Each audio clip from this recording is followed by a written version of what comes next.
sering disebut sebagai akibat dari makhluk gaib tersebut ingin mencari teman untuk mereka ajak bersama bermain di selat itu sebanyak mungkin. Assalamualaikum warahmatullahi wabarakatuh, and welcome back to Riana Nur Fazri. Dan makasih banget buat kalian yang udah betah lihat aku tiap minggu. Dan terima kasih juga buat kalian yang udah stay dari awal video sampai di akhir video. So buat kalian yang baru mampir ke channel aku, jangan lupa tekan tombol subscribe-nya. Dan jangan lupa juga bunyikan notifikasinya. Nah, notifikasi ya, tim notifikasi mana? Ya, tim notifikasi. Nah, jangan lupa bunyikan notifikasinya, bunyikan lonceng dari personal menjadi semua. Nah, biar nanti kalian bakalan tahu kalau aku update video terbaru ya. Dan di kesempatan kali ini aku sebenarnya udah terlalu kangen banget sama kalian guys. Kenapa? Karena udah beberapa hari ini aku disibukkan oleh kesibukan yang gak ada henti sama sekali ya. Nah, baru kali ini aku ada di hadapan kalian dan menyapa sahabat pendengar aku semuanya ya. Love you. Bruh. Nah, di kesempatan kali ini kalian jangan sedih ya, karena di kali ini aku bakalan bahas cerita yang mistis. Karena kenapa sih? Ada yang request ke aku tentang lautan-lautan yang ada di Indonesia ini, laut-laut mana aja yang angker sih kak, kayak gitu kan. Jadi kalian tahu nggak, filming video ini membutuhkan perjuangan dan membutuhkan waktu yang luar biasa, sangat susah sekali gitu ya. Karena cuaca ini berhubung karena ada September, Oktober, November, ujung dari bulan-bulan itu hanya ber-ber semua gitu kan ya. Jadi musim penghujan guys ya. Belum lagi anak-anak kecil lewat rumah aku, karena rumah aku tuh di depan rumah orang di depan jalan raya. Jadi mereka bebas bolak-balik manggil-manggil nama gue, kak gitu, bentar-bentar kan ya. Tapi apa mau dikata ya kan, hujan lagi kan.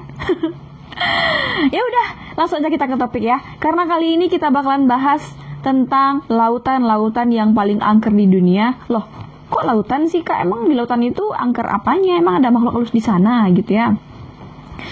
Jujur, aku kalian tanya, aku paling takut sama air dalam guys. Paling takut aku sama air yang kelihatan kayak hitam gelap, nggak ada cahaya ya kan, nggak ada TikTok, nggak ada apa, nggak ada apa-apa di situ. Nanti takutnya nanti keluar anaconda, terus ada buaya, rekam tuh, mampus kau kan. Itu paling aku takutin. Tapi kalau aku mendaki gunung nggak takut. Nah, karena kebanyakan orang-orang membahas banyak terjadi hal-hal mistis di gunung. Loh kak, kok ada di lautan? Emang ada? Ada sayang, ada. Jangan sedih kalian, ada. Nah, langsung aja kita ke ceritanya. Check it out.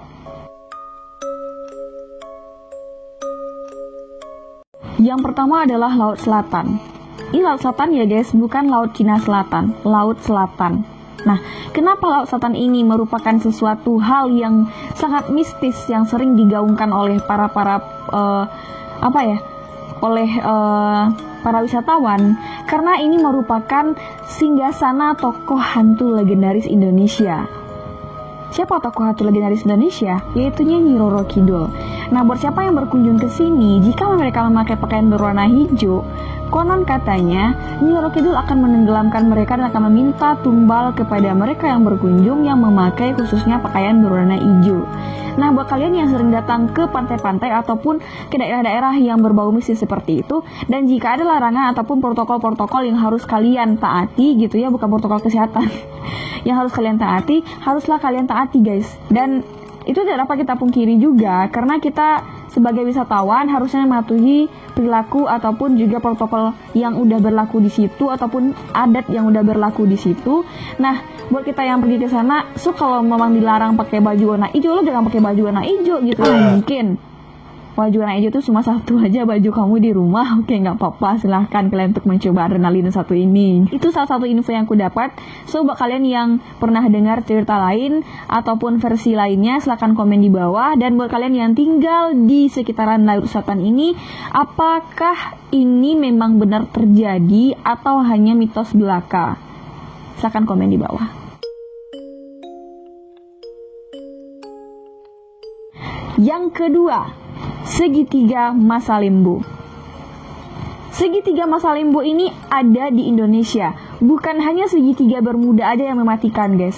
Indonesia juga punya segitiga, yaitu segitiga Masa Limbo yang terletak antara Sulawesi Pulau Jawa dan juga dekat kota Bali. Kenapa ini angker? Segitiga Masa Lembu ini dianggap sebagai singgasana jin dan siluman yang mengerikan. Aku sebenarnya belum pernah cerita ini sih sebelumnya dan juga belum melihat kejadian-kejadian aneh yang terjadi di daerah ini atau di segitiga Masa Lembu ini, guys. Lautan ini disebut juga akan menenggelamkan siapa saja yang melintas di atasnya. Ini sama persis kayak segitiga Bermuda ya, karena segitiga Bermuda juga seperti itu. Siapapun yang lewat di atasnya akan ditenggelamkan dan tidak akan pernah kembali lagi ke permukaan. Kayak gitu. Dan karena ombak besar ataupun badai bisa saja muncul tiba-tiba di daerah ini, dan untuk menghindari hal itu, masyarakat percaya dengan menyiapkan sesaji untuk sesembahan kepada arwah yang ada di sana. Kemudian next yang ketiga adalah Selat Bali. Kenapa Selat Bali ini di salah satu destinasi wisata yang angker ataupun juga mistis yang ada di Indonesia? Selat ini terkenal dengan berbagai kejadian-kejadian seperti tenggelamnya kapal penumpang yang melintas di selat tersebut. Dan menurut masyarakat setempat, ada sebuah kapal yang tenggelam dahulunya, yaitu kapal Rafflesia 2 yang tenggelam pada tahun 2006 adalah awal Selat Bali menjadi angker ataupun juga dikenal mistisnya oleh masyarakat setempat, dan banyak menimbulkan kejadian-kejadian aneh yang terjadi di daerah tersebut ataupun di selat itu. Seringnya badai kemudian hingga kapal tenggelam sering disebut sebagai akibat dari makhluk gaib tersebut ingin mencari teman untuk mereka ajak bersama bermain di selat itu sebanyak mungkin. Terus yang keempat adalah Selat Karimata. Selat Karimata ini terletak dekat Provinsi Jambi kalau nggak salah aku. Coba kalian lihat di Google Map deh, Selat Karimata itu seperti apa bentuknya dan dari mana ke mana. Kenapa Selat Karimata ini disebut sebagai tempat yang aneh ataupun juga mistis yang ada di Indonesia? Ceritanya gini, akhir tahun 2014 yang lalu terjadi sebuah kecelakaan pesawat yang menyebabkan 162 korban meninggal dunia di tempat. Kejadian ini diperkirakan berada di Selat Karimata antara Sumatera dan juga Kalimantan. Dan saat ini, kenapa muncul Selat Karimata sebagai selat yang juga disebut angker oleh masyarakat?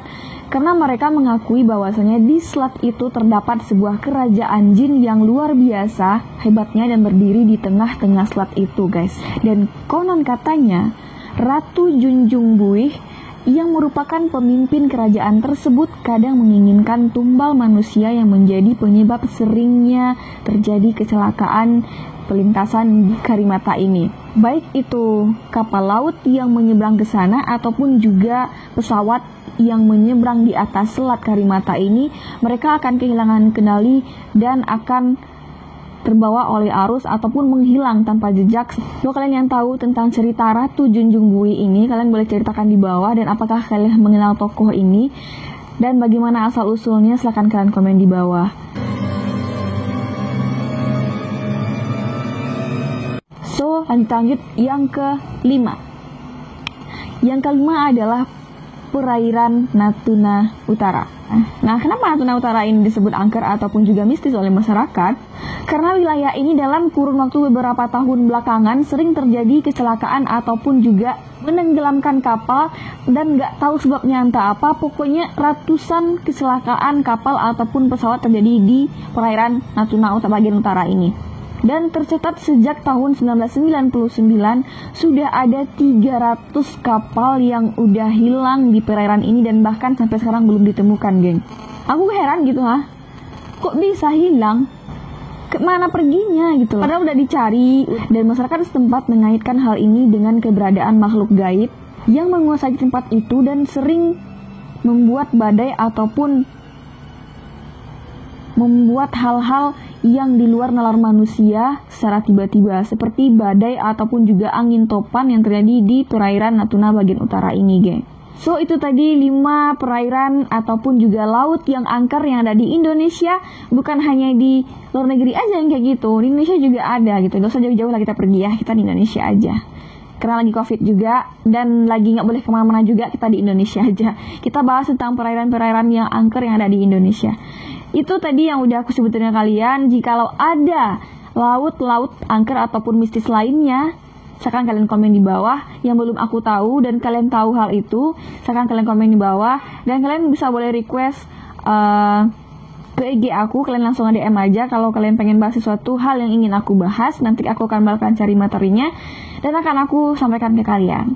So kalau kalian suka dengan video aku, jangan lupa tekan tombol subscribe-nya dan bunyikan juga notifikasinya agar kalian tahu kalau aku update video terbaru. So bye bye, sampai jumpa di episode selanjutnya. Udah kayak film aku rasa episode.